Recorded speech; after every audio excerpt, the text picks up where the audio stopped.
हाट देख रहे हैं।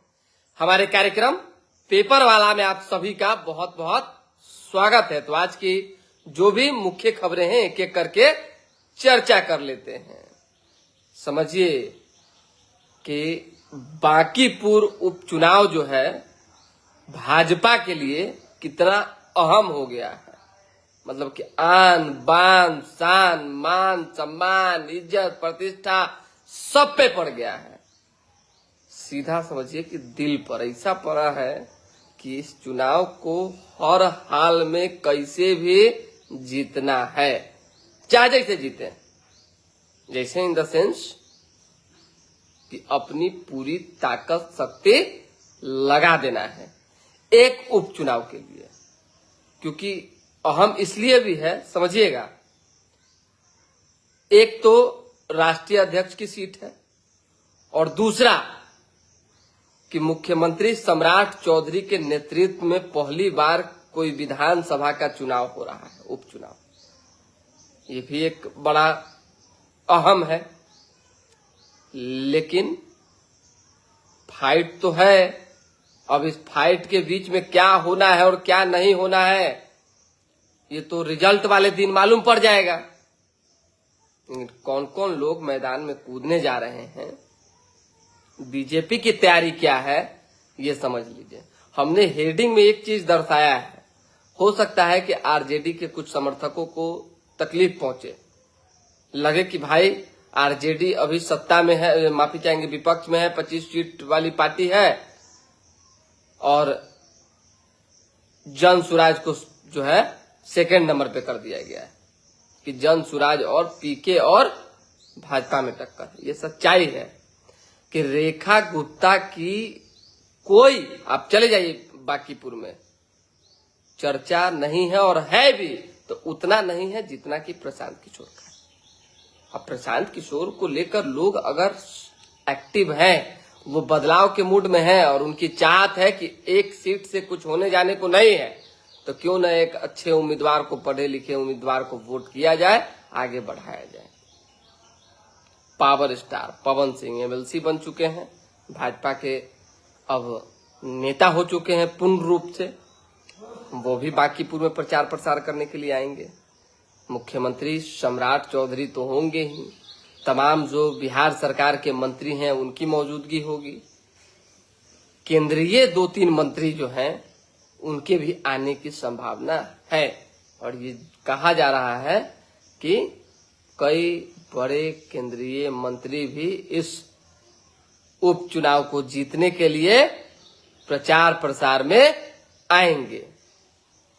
मतलब कि पूरी बिहार की ताकत, एनडीए की ताकत और उसके साथ केंद्र की ताकत प्रशांत किशोर को हराने में भाजपा लगाएगी। ये जान लीजिए। हार जीत तो ये तो होना जाना, ये तो क्या है नहीं है तो जनता के मूड के ऊपर है। इसके आगे तो किसी का बस नहीं चलता है। आज तीनों प्रत्याशी का नामांकन है, तीनों 4 प्रत्याशी, सॉरी 3 ही प्रत्याशी, और भी निर्दलीय होंगे तो उनके बारे में जो है विशेष जानकारी नहीं है। पहला तो है भाजपा के प्रत्याशी का भी नामांकन आज ही है, नीरज सिन्हा का। सारे नेता मौजूद होंगे, सारे नेताओं की एकजुटता दिखेगी और अभिषेक बंटी के बाद अब नीरज सिन्हा के लिए प्रचार प्रसार होगा और इनके लिए जो है मन से अच्छी बातें कही जाएगी। दूसरा, प्रशांत किशोर भी आज जो है नामांकन करने जा रहे हैं, तो उन्होंने भी जो है आह्वान किया है कि आइए ज्यादा से ज्यादा संख्या में लोग जुटिए। और तीसरा, वीणा मानवी जो कि तेज प्रताप यादव की उम्मीदवार हैं, कैंडिडेट हैं, वो भी जो है आज नामांकन करेंगे। सभी लोग आज नामांकन में व्यस्त रहेंगे। थोड़ी देर में हम भी निकलेंगे, वहां से आपको खबरें दिखाएंगे। लेकिन चुनावी गुनागणित इस बार का बांकीपुर का अजीब और गजीब होने जा रहा है। वो आपने देखा होगा कि भाजपा ने प्रत्याशी बदला, उसके बाद से माहौल किस तरह से टर्न अप हो गया है। लेकिन फिर भी कोशिश जारी है। एक सीट का सवाल है और एक सीट से ज्यादा मान सम्मान इज्जत प्रतिष्ठा का सवाल है, तो बीजेपी इसको जीतेगी। दूसरी खबर, सरकारी अमीन जो नापी करते हैं, हम सबकी बात नहीं करेंगे, लेकिन जो नए हैं उनको नापी की कोई जानकारी नहीं, ये जान लीजिए। एकदम लिखो फेंको जानकारी है, कोई वैल्यू नहीं उस जानकारी का। पोजीशन पे पहुंचते हैं गजबजा जाते हैं लोग। जो है प्राइवेट अमीन जब नापता है तो कहते हैं कि ना सरकारी पर भरोसा है, सरकारी से ना पाएगा। और जब सरकारी से नपाई होता है तो पता चलता है कि अमीन को जो है जानकारी नहीं है। ये 4-5 जगहों का मामला आया, तब हम आपको बता रहे हैं। कई लोगों ने जो है सवाल खड़ा किया है इस पर कि विभाग को इसमें सुधार की जरूरत है। ऐसे अनुभवी लोगों को ज्वाइन करवाने की जरूरत है जो झगड़ा सुलझाने के, ये झगड़ा लगाने की वजह से झगड़ा सुलझा के जाए। कई जगहों पे देखा जाता है कि बाउंड्री हो गया, किसी ने कब्जा कर लिया, अब उसी बाउंड्री के आधार पे अमीन नापी करके चला गया कि ना कि तो रहने दीजिए, क्यों? ताकि झगड़ा नहीं लगे। तो फिर आप यहाँ किए क्या? आपने अपनी भूमिका कैसे अदा की?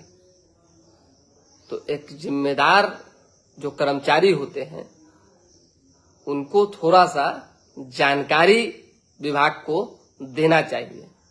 कई ऐसे अमीन हैं जिनका हम आप बताएंगे तो डिटेल दे देंगे कि जिनमें गड़बड़ियां पाई गई है, जिनका सीधा नाम लेकर जो है कंप्लेन लोगों ने किया है और कहा कि सरकारी अमीन परेशान कर रहे हैं। राजस्व एवं भूमि सुधार मंत्री दिलीप जायसवाल हैं और दिलीप जायसवाल जी किस चीज के लिए जाने जाते हैं आप भी जानते हैं। काम वो किस तरीके से विभाग में कर रहे हैं वो भी जान रहे हैं। किस तरह से राजस्व विभाग में सुस्ती छाई है वो भी जान रहे हैं।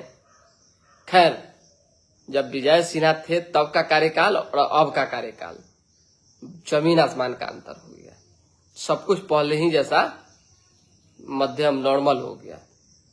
पहले जो चीजें हो रही थी वो पीक पर था, अधिकारी डरने लगे थे, कर्मचारी काम करने लगे थे, समय से दफ्तर पहुंचने लगे थे, बहुत तरह की बातें बदलाव की दिखने लगी थी। लेकिन ये सच्चाई है कि विभाग के मंत्री जैसे बदले हैं। दिलीप जायसवाल जी कोई एक काम बताएं जिसमें उन्होंने पूर्ण रूप से अपने मंत्री रहते हुए अभी तक में एक सफलता पाई। जो नॉर्मल काम है वो तो विभाग के कोई भी अधिकारी, विभाग के कोई भी मंत्री करते हैं, मीडिया में बांट देते हैं। कोई बड़ा काम जिससे झगड़ा सुलझा हो, झगड़ा की वजह से ही आज समझिए कि पिता और पुत्र की जान चली गई। जमीनी विवाद, रास्ता के विवाद में ही। यही वैशाली जिला के बगल का विद्युपुर थाना के अंतर्गत आता है। एक बेटा आर्मी में था, उसकी जान चली गई, पिता की जान चली गई, बस रास्ता के चलते भतीजा मार दिया। शाम को पुलिस आई, झगड़ा सुलझा दी और चली गई। अरे झगड़ा सुलझा दिए तो आप इस झगड़ा के जड़ में गए कि मामला क्या है और ये झगड़ा क्या आने वाले समय में खूनी रूप ले लेगा और किसी तरह की कोई बड़ी बात हो सकती है, घटना घट सकती है। इस पर आपने जांच किया, गए, चेहरा दिखाए, चल दिए। और आज प्रशासन जिस तरीके से काम कर रही है, सरकार को बदनाम करने में लगी हुई है। ये सच्चाई है कि बिहार पुलिस के कुछ लोग, हम सबकी बात नहीं करेंगे, भ्रष्टाचार में जो लिप्त है उनको तो साइडे कर दीजिए, वो तो किसी काम के नहीं है। लेकिन जो लोग आधा अधूरा काम कर रहे हैं वो सरकार को बदनाम करने में लगे हुए हैं। पटना में सेक्स रैकेट का खुलासा करने वाले एक युवक की जो है अपहरण हुई, उसके बाद जान चली गई, लावारिस लाश मिला। महिला सिपाही के साथ बदसलूकी हुआ। ऐसे दर्जनों मामले हैं जिस पर सरकार को संज्ञान लेने की जरूरत है। और जमीनी विवाद जितना मतलब इस बिहार में और खासकर इन इलाकों में है, सरकार को सच में अगर अपराध रोकना है तो जमीनी विवाद पर फोकस करना पड़ेगा, कम करना होगा। इसके लिए आधिकारिक तौर पे एक अलग से फोर्स अप्लाई करवाने पड़ेंगे, डिप्लॉय करने पड़ेंगे। उसके साथ ही एक कोशिश करनी होगी कि फटाफट काम हो। जो लोग काम नहीं कर रहे हैं, जो लोग नहीं सुन रहे हैं, जो लोग गड़बड़ी कर रहे हैं, उनको साफ साइड कीजिए। अब देखिए फिर उसके बाद कैसे अपराध कमता है। जितने अपराध हो रहे हैं उसमें 80% मामले जमीन से जुड़े हुए हैं। तो थोड़ा सा सरकार को देखने की जरूरत है। बाकी तो ये सब चहल पहल इधर उधर छोट मोट खबर जो चल रहा है न्यूज 8 पे पहले ही जो चल चुका है, तो सब बताने की जरूरत और आपका समय लेने की जरूरत हमको लगता नहीं। विशेष कुछ होगा तो जुड़ेंगे। फिलहाल अभी के लिए दे हमें इजाजत। हमारे साथ बने रहें, देखते रहें न्यूज 8। बहुत बहुत धन्यवाद।